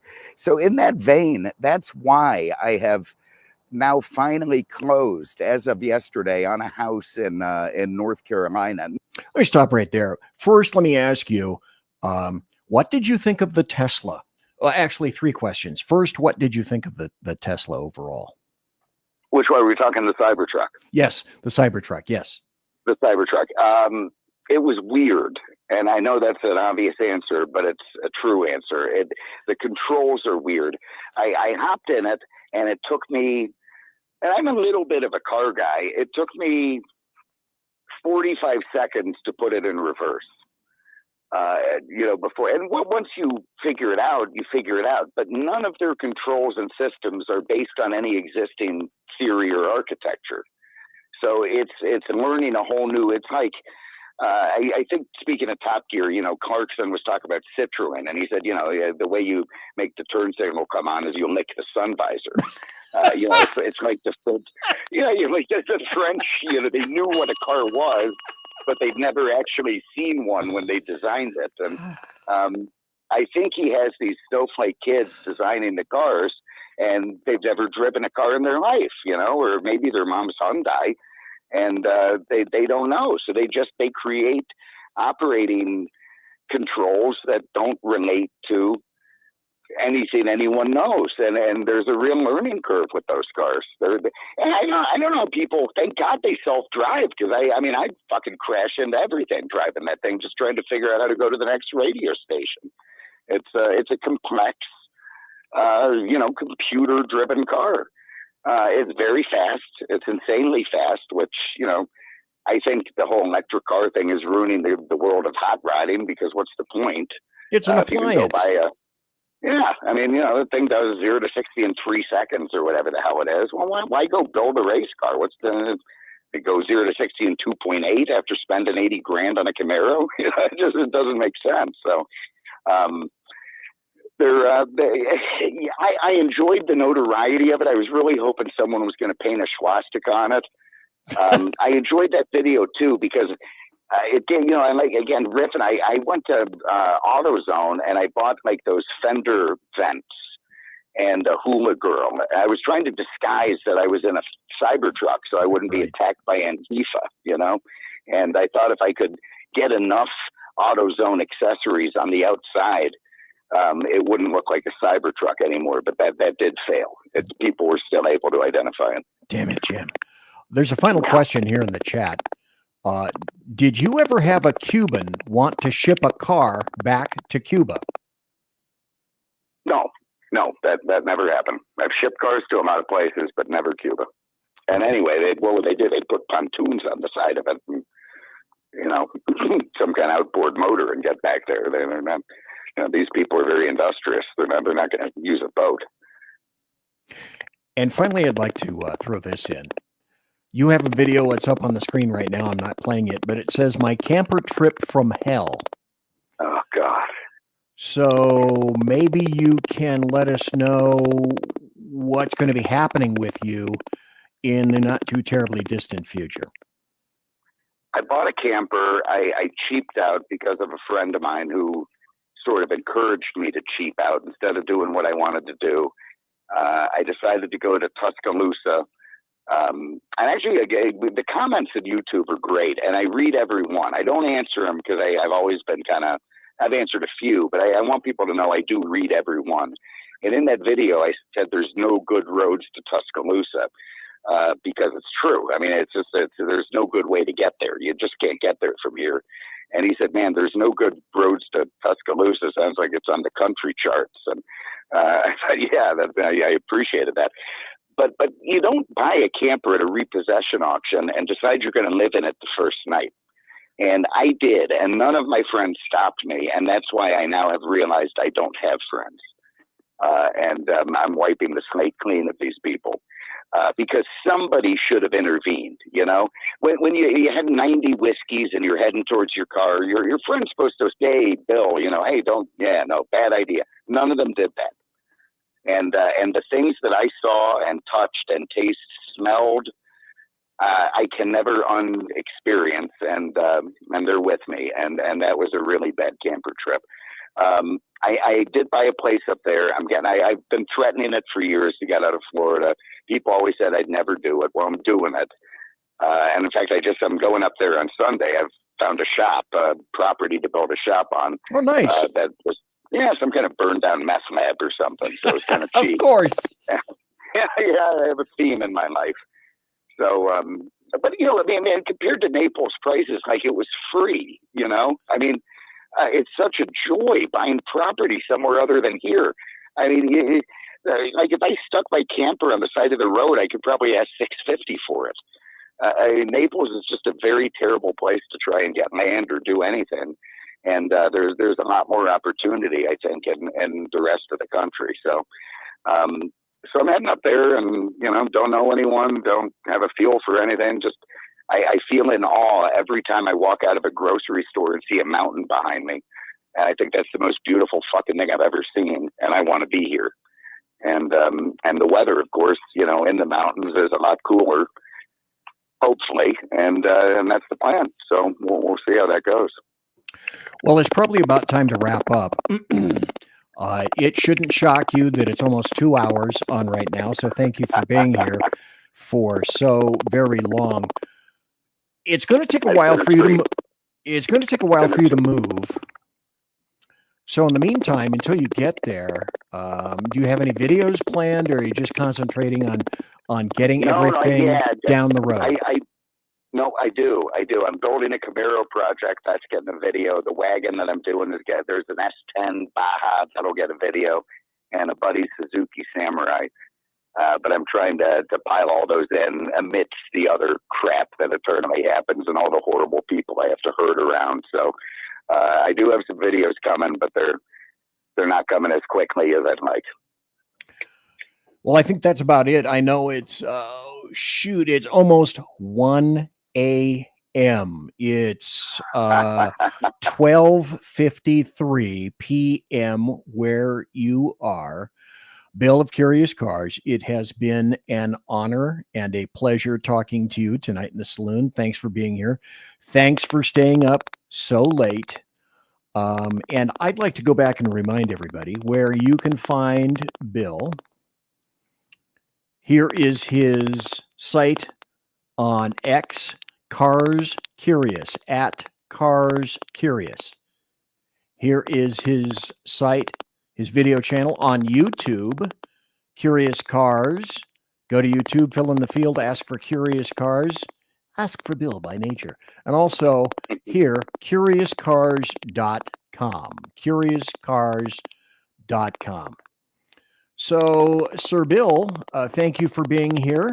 Oh, by the way, I forgot to say, watch, subscribe, give a big thumbs up to his sites, follow Bill all over his media nation, if you would please.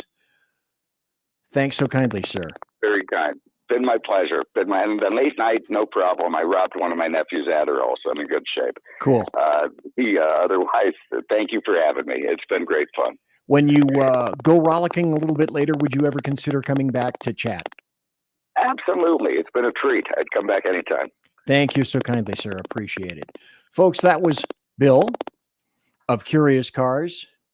I am BZ. I'm not going to really have an outro per se tonight. I guess I could. I wasn't planning it, but okay.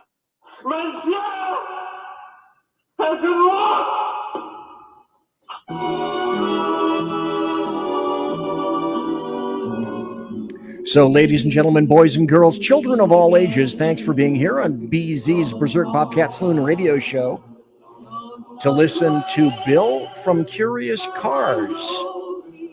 I had a great time. I hope that you had a great time. Thanks to KLRN for carrying me as well. My greatest thanks to Rick Robinson for doing so. Promotional consideration, as per normal, is by the Lockheed Martin Skunk Works, also by Shure and Electro Voice microphones. To the people that manufacture my board, the Arrakis, which screwed up because it wouldn't let me Bluetooth the phone so people could call in, but they weren't going to call in anyway, because that's the nature of podcasting. People don't have the gall and the temerity to call in, you cowards. And also, promotional consideration by Pratt & Whitney, dependable engines producing thrust you can trust. Also, tiaras are by My Little Pony. And, of course, ever so many thanks to BZ's KC-131. Jesus fucking Christ. Okay, stop right there. Let's do it right. BZ, take that out. Let's rewind the tape. Thank you. And now, thanks also to BZ's KC-135 Kettle One refueling team, with whom he shall be consorting in less than a half hour. Okay, continue, Vera. Jesus. Thanks for listening, everybody. God bless. Take care. Be safe. I mean you. Everybody quiet down now. Get some sleep. Good night, everybody. Good night, Mama. Night, Ben. Good night, everyone. Good night, Mama. Good night, Daddy. Good night, children. Good night, Dad. Good night, Elizabeth. Good night, John Boy. Good night, Jim Bob. Good night, Jim Bob. Good night, Jim Bob. What's going on? I was asleep. What's everybody doing? Good night, Good night, Jim Bob.